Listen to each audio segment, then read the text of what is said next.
नमस्कार, मैं रविश कुमार। तो 6 मार्च को भारतीय स्टेट बैंक इलेक्टोरल बॉन्ड के बारे में जानकारी नहीं देगा।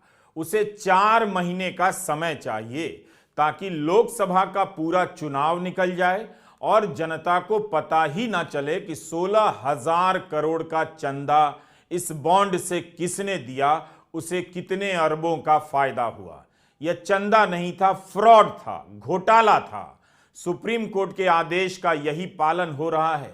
आदेश तो साफ साफ था कि 6 मार्च तक भारतीय स्टेट बैंक को सारे दस्तावेज चुनाव आयोग को सौंप देने हैं और 15 मार्च तक चुनाव आयोग की वेबसाइट पर इसे प्रकाशित करना है। 17 दिन लग गए स्टेट बैंक को यह पता करने में कि वह 21 दिनों में इलेक्टोरल बॉन्ड का डेटा नहीं दे सकता। पहले आप बताइए, आप में से किस किस ने सुप्रीम कोर्ट के आदेश के समय कहा था कि कुछ भी हो जाए इसकी जानकारी सामने नहीं आने दी जाएगी, सरकार कोई ना कोई तरीका निकाल लेगी। आप में से जिसने भी ये बात कही थी, आप सभी की आशंकाएं आज सही साबित हो रही हैं। ऐसे सभी लोगों को लग रहा है कि उनकी ही बात सच साबित हो गई। इस घोटाले की जानकारी को सामने आने से अब लगता है रोक ही दिया जाएगा। मतलब इसकी कोई परवाह नहीं कि जनता किस नजर से देखेगी। समय मांगा जा रहा है, वह भी 30 जून तक का। किस बात का समय चाहिए? 22,217 बॉन्ड की बिक्री हुई है। इसकी जानकारी देने के लिए भारतीय स्टेट बैंक को 136 दिन क्यों चाहिए? कोर्ट ने 21 दिन दिया था, स्टेट बैंक को 136 दिन चाहिए। किस लिए? क्या उसके पास सारे बॉन्ड का डेटा नहीं है? सुप्रीम कोर्ट को पूछना चाहिए कि बैंक हर दिन कितने पन्नों का बैंक स्टेटमेंट झट से निकालकर करोड़ों ग्राहकों को भेजता है। हर सेकंड करोड़ों मैसेज ग्राहकों को भेजे जाते हैं। जब सब कुछ तुरंत का तुरंत हो सकता है तो इलेक्टोरल बॉन्ड की जानकारी के लिए 136 दिन क्यों चाहिए? किसे बचाना है? सुप्रीम कोर्ट में स्टेट बैंक की अपील ने इस ऐतिहासिक फैसले की विश्वसनीयता पर प्रश्न चिन्ह लगा दिया है। 30 जून के बाद इसकी जानकारी का क्या महत्व रह जाएगा? इस चुनाव में मोदी सरकार करप्शन फ्री होने का दावा कर रही है और करप्शन के सबसे बड़े मामले की जानकारी आएगी 30 जून के बाद, जब चुनाव खत्म हो चुके होंगे। क्या इसीलिए प्रधानमंत्री ने सुप्रीम कोर्ट के आदेश के बाद एक शब्द नहीं कहा? 4 मार्च को कैश के बदले वोट पर जब सुप्रीम कोर्ट का फैसला आया, तब प्रधानमंत्री ने ट्वीट किया, लिखा स्वागतम, मगर इलेक्टोरल बॉन्ड के फैसले का स्वागतम नहीं किया। जिस पारदर्शिता के नाम पर इलेक्टोरल बॉन्ड को अवैध ठहराया गया है, वह फैसला भी अपारदर्शिता का शिकार होता लग रहा है। मोदी सरकार एक असंवैधानिक कानून लेकर आई थी। उस कानून को उसी समय चुनौती दी गई, मगर कई साल तक सुप्रीम कोर्ट में ही सुनवाई नहीं हुई। फैसला आने में 6 साल से भी ज्यादा का वक्त लगा। इस दौरान 4 चीफ जस्टिस बदल गए और फैसला आया भी तो अब पता चल रहा है कि चुनाव के बाद जानकारी आएगी। 16,000 करोड़ का यह घोटाला है। क्या इस पर इस तरह से पर्दा डाल दिया जाएगा? क्या सुप्रीम कोर्ट, जिसने खुद 21 दिन का समय दिया था, अब 136 दिन का समय स्टेट बैंक को देगा? उसके फैसले का तब क्या महत्व रह जाएगा? जनता के मन में कितने सवाल भर गए हैं, संदेहों की बाढ़ आ गई है। क्या यह सब एक आदमी, एक सरकार को बचाने के लिए किया जा रहा है? इसके लिए अदालत के फैसले को ही दांव पर लगाया जाएगा या किसे बचाने के लिए हो रहा है? 160 अरब का घोटाला, इससे पर्दा अभी का अभी क्यों नहीं उठ सकता है? जनवरी के महीने में यूपीआई से 18 लाख करोड़ रुपए की लेन देन हुई। हम और आप जब भी इसका इस्तेमाल करते हैं, तुरंत ही रिकॉर्ड बन जाता है, बैंक के स्टेटमेंट में आ जाता है, फोन के मैसेज में आ जाता है। तो इलेक्टोरल बॉन्ड का रिकॉर्ड कहां है? उसे सामने लाने में 136 दिन क्यों चाहिए? हर सेकंड इसकी सूचना उपभोक्ताओं को मिल रही होती है कि आपने किसके खाते में पैसे भेजे और किसने आपके खाते में। लेकिन 22,217 बॉन्ड की जानकारी देने के लिए स्टेट बैंक को 4 महीने का समय चाहिए। यह दिन दहाड़े लूट है, लूट पर पर्दा डालने के लिए लूट है। जाहिर है, जैसे ही भारतीय स्टेट बैंक ने सुप्रीम कोर्ट में याचिका डाली, उन सभी की आशंकाएं सच साबित होने लगी कि इसका भी हाल हिंडनबर्ग की रिपोर्ट के जैसा कर दिया जाएगा। समय लेते लेते इसका भाप निकाल दिया जाएगा। स्टेट बैंक की याचिका आते ही बैंक के तमाम दावों को लोग चुनौती देने लगे। किस लिए इतना समय मांगा जा रहा है पूछने लगे। 6 साल से अधिक समय के दौरान बीजेपी को किस किस ने चंदा दिया और बदले में उसे क्या क्या मिला, यह क्यों नहीं बताया जा सकता है।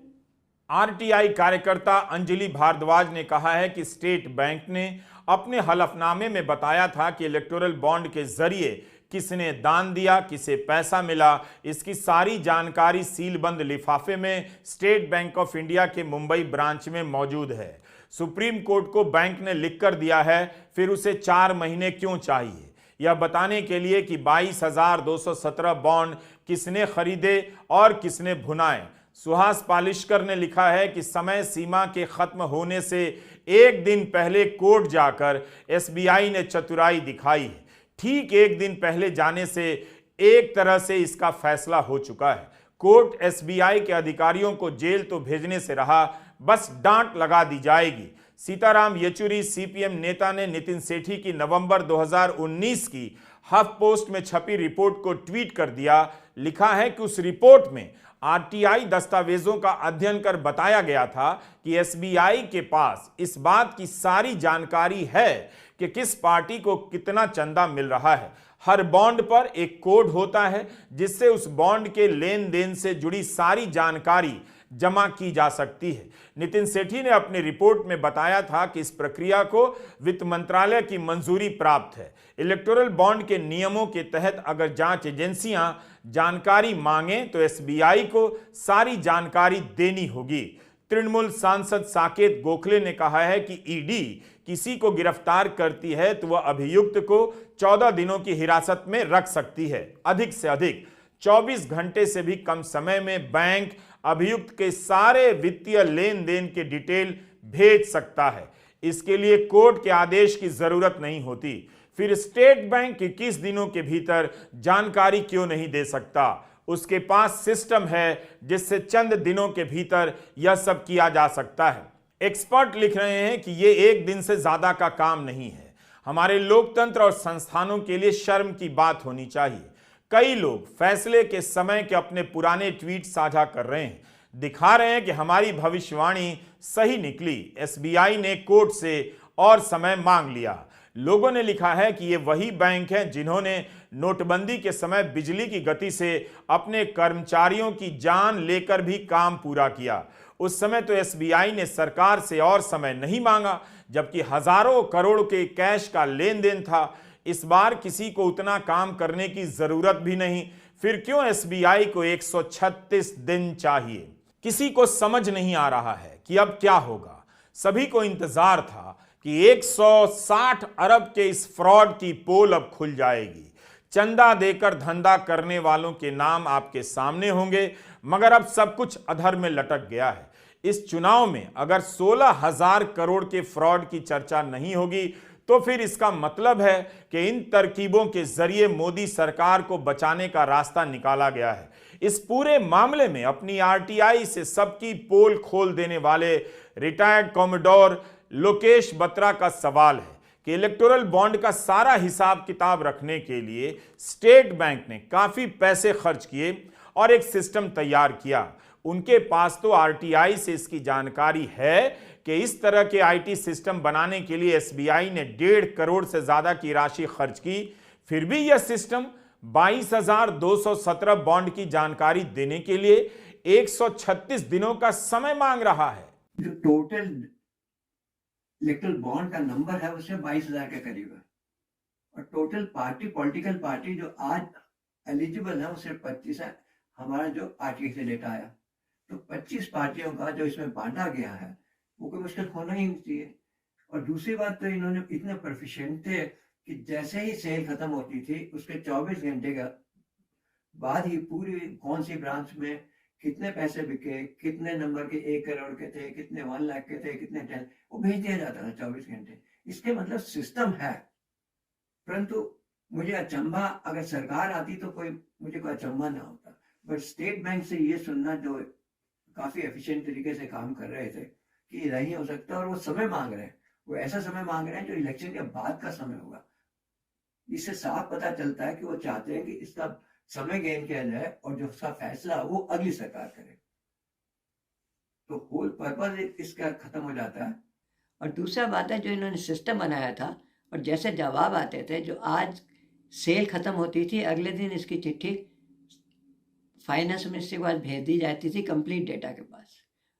तो ये सही नहीं है उनका कहना। ये एक तरीके का मुझे लगता है कि एक पच नहीं रहा जो उन्होंने कहा।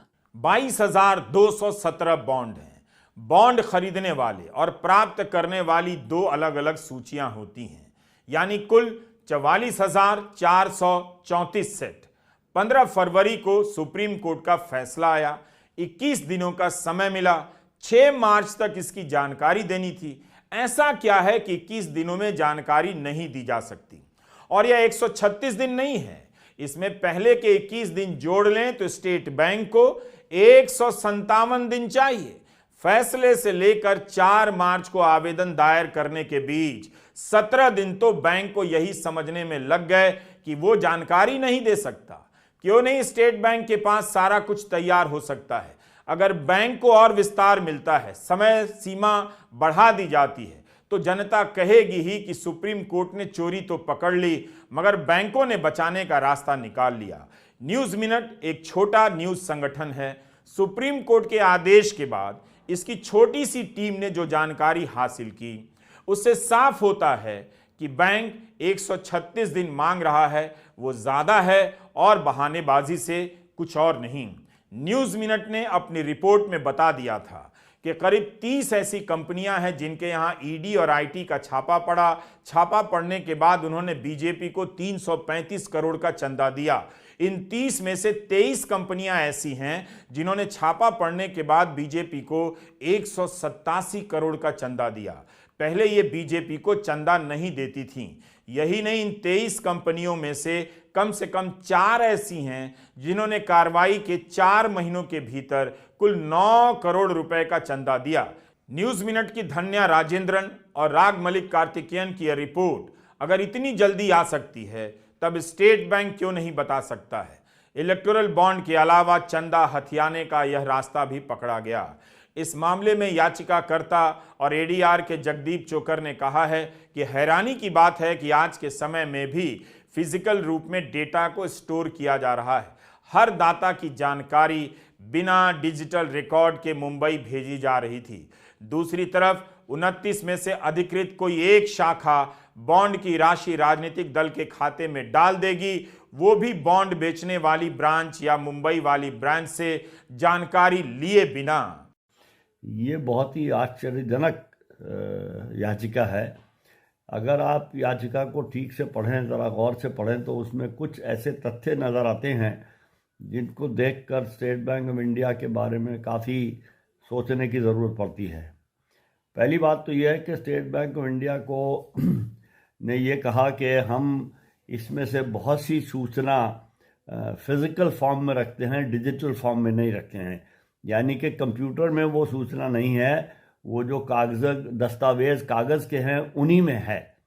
और दूसरी बात ये कही गई है कि जो इलेक्टोरल बॉन्ड खरीदने वाले की सूचना है, KYC पर्टिकुलर्स हैं, वो एक जगह हैं, और जिसने वो इलेक्टोरल बॉन्ड अपने अकाउंट में जमा करवाया है उसकी सूचना दूसरी जगह है। और वो दोनों हाथ से लिखे हुए दस्तावेज़ हैं, कंप्यूटराइज नहीं हैं, इसलिए उनको मिलाने में बहुत टाइम लगेगा। हालांकि उन्होंने ये भी लिखा है कि ये सारे दस्तावेज़ उनकी मेन ब्रांच मुंबई में अवेलेबल हैं, इसलिए शायद उतनी देर नहीं लगनी चाहिए, लेकिन ये उन्होंने कहा है। तो पहली बात तो ये है कि ये मानना कि आजकल के युग में सूचना डिजिटल फॉर्म में, कंप्यूटराइज फॉर्म में नहीं है, सिर्फ हाथ से लिखे हुए कागज़ों पे है, ये बहुत मुश्किल है इसको यकीन करना। दूसरी बात जो कि और भी बहुत चिंताजनक है वो ये है कि उनकी याचिका को पढ़ के जो पैराग्राफ 11 और 12 में उन्होंने लिखा है, ये लगता है कि अगर कोई राजनीतिक दल एक इलेक्टोरल बॉन्ड किसी अपने अकाउंट में जमा करवाता है तो उसका पैसा बिना ये तफ्तीश किए या तस्दीक किए कि ये इलेक्टोरल बॉन्ड वाकई में असली है और ये कहीं स्टेट बैंक से ही ख़रीदा गया था या किसी ने अपने आप बना के दे दिया है, इसके बारे में कोई चेकिंग नहीं होती। ये बहुत ही चिंताजनक बात है और इससे ये लगता है कि स्टेट बैंक का जो आंतरिक काम करने का तरीका है उस पर इसके बारे में बड़ा प्रश्न चिन्ह उठता है। तो स्टेट बैंक को 17 दिन लगे ये पता लगाने में कि हम ये काम नहीं कर सकते हैं टाइम पे, तो ये ज़रा बहुत ही अचंभे वाली बात है। और इसको सुप्रीम कोर्ट माने न माने ये तो सुप्रीम कोर्ट फैसला करेगी, लेकिन ये वो सुप्रीम कोर्ट है जिसने अपने पूरे कार्यवाही को डिजिटल बना दिया है। सुप्रीम कोर्ट को पता है कि डिजिटली काम करने में कितना टाइम लगता है, क्या होता है। सोचिए अगर स्टेट बैंक ऑफ इंडिया से सारी जानकारियां 15 मार्च तक आपके सामने आ जाएं तो क्या कुछ जानने को मिलेगा। कितनी कंपनियों के कारनामे आपके सामने होंगे। उद्योगपतियों या किसी एक या दो उद्योगपति के सारे राजनीतिक रिश्ते आपके सामने होते। चुनावी चंदे का सारा धंधा और उसका बही खाता खुल जाता। क्या बैंक इन बहानों के जरिए सुप्रीम कोर्ट के एक ऐतिहासिक आदेश को किनारे कर रहा है? क्या कोर्ट को नहीं दिखेगा कि यह बहानेबाजी है? स्टेट बैंक को समय दिया गया तो जनता में संदेह बढ़ेगा। साफ साफ दिख रहा है कि क्या हो रहा है, किसे बचाने का प्रयास है। ट्विटर पर लोग ट्वीट कर रहे हैं कि वे उस सॉफ्टवेयर सिस्टम का हिस्सा रहे हैं जिसका इस्तेमाल एसबीआई करती रही है। इलेक्टोरल बॉन्ड का डेटा हासिल करना कोई बड़ी बात नहीं, किसी को हाथ से मिलान करने की जरूरत नहीं, कंप्यूटर से ही ये काम हो सकता है। विडंबना यह है कि एसबीआई जिसके 48 करोड़ से ज्यादा अकाउंट्स हैं, जिसकी करीब 66,000 एटीएम्स हैं, जिसकी करीब 23,000 ब्रांचेस हैं, उस एसबीआई को मात्र और मात्र 22,217 इलेक्टोरल बॉन्ड का विवरण देने के लिए 136 दिन और चाहिए। यह कितनी बड़ी विडंबना है, क्योंकि डिजिटल डिजिटल डिजिटल करते हुए भारत में यह तो एक क्लिक पर हो जाना चाहिए। यह डेटा रेडिली अवेलेबल है, लेकिन उसके बावजूद भी एसबीआई उसको सार्वजनिक क्यों नहीं करना चाहता है? क्यों चुनाव के बाद सार्वजनिक करने की सारी कवायद की जा रही है? इसका जवाब तो एसबीआई और सरकार ही दे पाएगी। लेकिन असलियत यह है कि जब यह डेटा बाहर आएगा, जब पता चलेगा कि किसने किसको कितना पैसा दिया, तो कलई खुल जाएगी। क्योंकि भाजपा को करीब 98% पैसा मिला है इलेक्टोरल बॉन्ड का, तो पता चल जाएगा कि क्या उन लोगों ने इलेक्टोरल बॉन्ड में पैसा दिया भाजपा को जिनके खिलाफ केस चल रहे थे? क्या उन लोगों ने पैसा दिया कि केस ना चले? क्या उन लोगों ने पैसा दिया कि नीति निर्माण उनके हिसाब से हुआ? ये सारी बातें सार्वजनिक हो जाएंगी, लेकिन पूरी कवायद जारी है कि चुनाव के पहले ये नाम सार्वजनिक ना हो। असल में तो महालूट के मास्टरमाइंड को बचाने के लिए हर संभव कोशिश जारी है। स्टेट बैंक ने सुप्रीम कोर्ट से कुछ व्यवहारिक कठिनाइयों के आधार पर 136 दिन मांगे हैं। बैंक का कहना है चुनावी बॉन्ड की डीकोडिंग और दानकर्ता का दान मिलाने की प्रक्रिया जटिल होगी। शाखाओं में खरीद का विवरण एक जगह नहीं होता है, 2 अलग अलग स्थानों में रखा जाता है ताकि दानदाता का नाम किसी को पता ना चले। सौरभ दास जो पत्रकार हैं, उन्होंने ट्वीट किया है कि सारा डेटा डिजिटल ही रखा जाता है। चंदा देने वालों का और जिसे मिलता है उसकी जानकारी का डेटा अगर डिजिटल है तो बैंक को जमा कर मिलान करने में 136 दिन क्यों चाहिए? कंप्यूटर से मिलान हो सकता है और यह चंद घंटों की बात है।